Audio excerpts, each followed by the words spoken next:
একজনকে বাদ দিয়ে বাকিদেরকে মুক্ত করে দেওয়া হয়েছে, তাতে আমরা অবশ্যই অসন্তুষ্ট।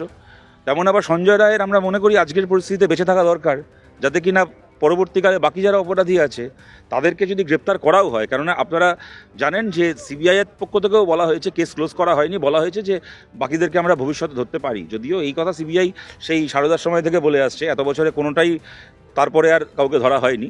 কিন্তু যাই হোক, এখনও পর্যন্ত খাতায় কলমে সেই সুযোগটা রয়েছে।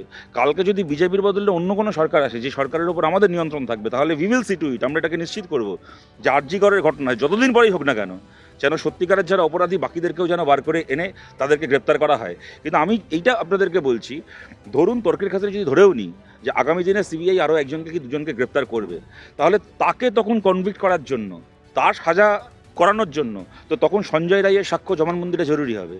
তাহলে এখন যে রাজ্যের সরকার এবং সিবিআই একসঙ্গে ওর ফাঁসি চেয়ে হাইকোর্টে যাচ্ছে, তার মানে কি দুপক্ষই চাইছে না সঞ্জয় রায়ের মুখটাকে বন্ধ করে দিয়ে আরজি করের ঘটনাটাকে এখানেই একেবারে তামাদি করে দিতে? এর পেছনে কার স্বার্থ জড়িত আছে, কেন জড়িত আছে?